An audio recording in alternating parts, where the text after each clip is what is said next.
Assalamualaikum warahmatullahi wabarakatuh. Waalaikumsalam Waalaikumsalam warahmatullahi wabarakatuh. Alhamdulillahirabbil alamin. Rabbi shalli wa yassir amri wa hlul 'uqdatam min lisani yafqahu qawli. Terima kasih anak-anakku sekalian semuanya. Bagaimana kabar kalian semuanya hari ini? Alhamdulillah Baik, Pak. Alhamdulillah. Baik, Pak. Sebelum kita memulai pelajaran, marilah kita berdoa bersama-sama yang mana akan dipimpin oleh ketua kelas kita. Silakan anak Narudi pimpin doanya. Baiklah teman-teman, marilah kita berdoa sebelum belajar, semua berkah. Bismillahirrahmanirrahim. Rabbi zidna ilman warzuqna fahman birahmatika ya arhamar rahimin. Amin ya rabbal alamin. Sudah, Pak? Terima kasih anak Narudi. Semoga dengan pembacaan doa ini maka kita akan mendapatkan keberkahan untuk ilmu yang kita dapatkan hari ini. Nah, sebelumnya Bapak ingin tanyakan terlebih dahulu, minggu kemarin kita belajar tentang apa?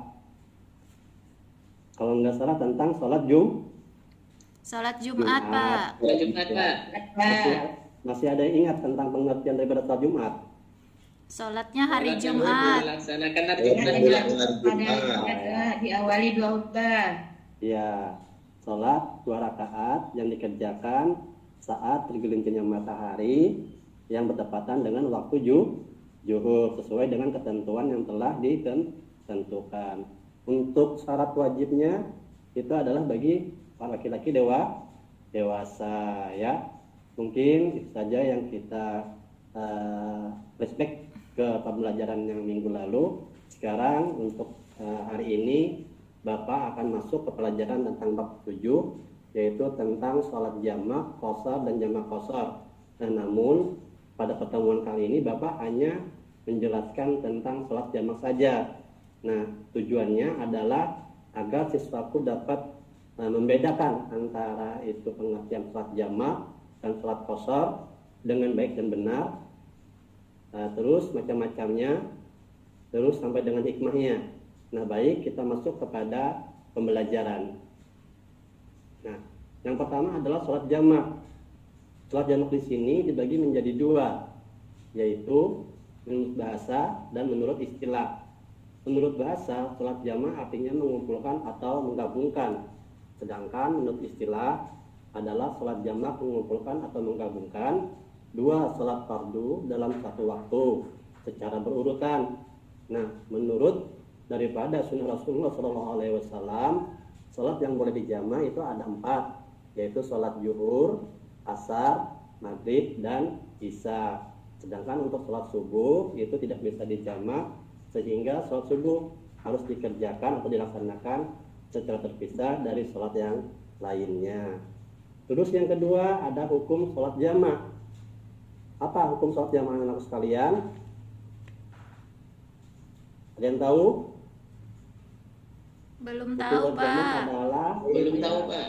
Bapak jelaskan di sini adalah hukum sholat jamak ialah mubah atau jaiz, atau bahasa Indonesianya adalah boleh-boleh saja asal orang tersebut dalam keadaan safar atau musafir. Safar di sini diartikan adalah orang tersebut perjalanannya bukan untuk maksiat ya. Nah, salah satu dalil yang berhubungan dengan sholat jamak itu dari Ibnu Umar. Ia berkata, apabila Rasulullah SAW bergegas atau tergesa-gesa dalam suatu perjalanan, maka beliau menjamak sholat maghrib dengan sholat isya. Hadis riwayat Muslim ya. Sampai di sini ada yang bertanyakan lebih dahulu anak-anakku sekalian? Insya Allah paham, Pak. Kita lanjut ya. Untuk yang ketiga adalah macam-macam sholat jamak. Nah, sholat jamak di sini dibagi menjadi 2. Ada sholat jamak takdim, ada sholat jamak takhir.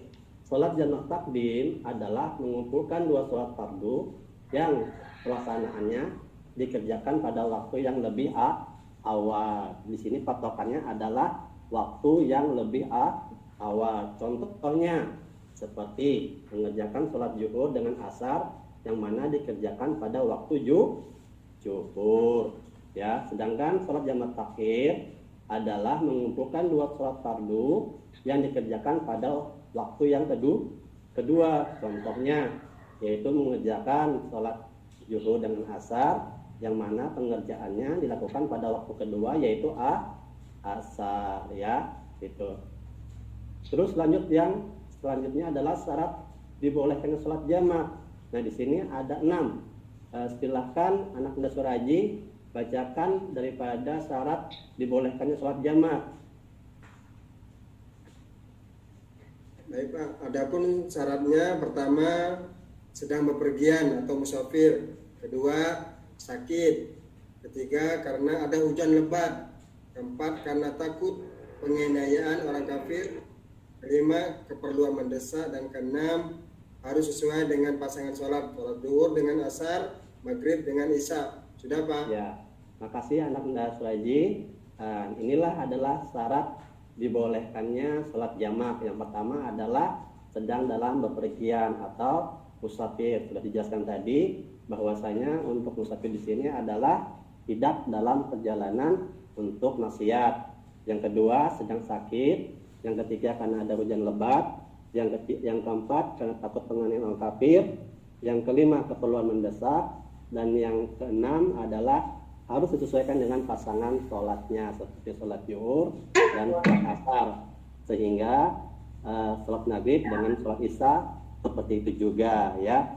Nah mungkin berhubung dengan waktu yang kita ini di masa pandemi sangat mepet, dipanakan yang tadinya 40 menit menjadi 30 menit, maka untuk hikmah dan sholat tata caranya itu kita alihkan untuk PR di rumah. Anak-anak sekalian silahkan nanti anak-anak sekalian mencari informasi tentang hikmah sholat jamak itu apa, tentu terus tentang cara pelaksanaan sholat jamaknya bagaimana, seperti itu. Nanti minggu depan kita periksa bersama-sama dan kita bahas secara bersama-sama juga.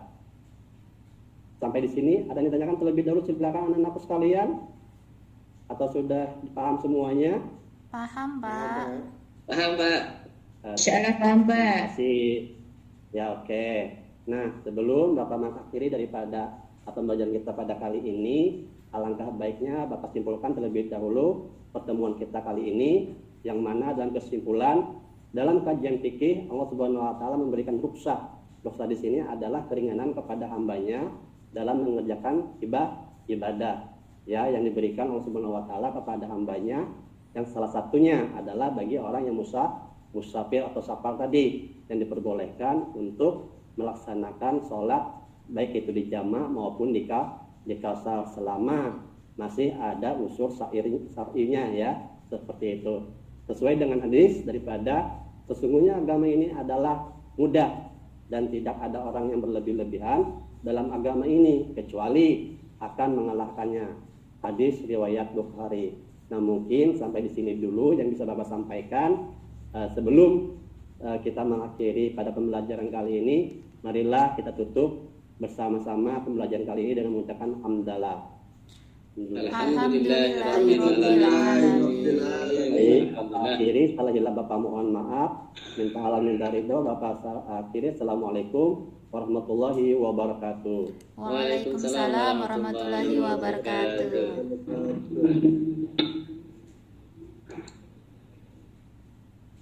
Selanjutnya Pak Rudi Haryanto dipersilakan.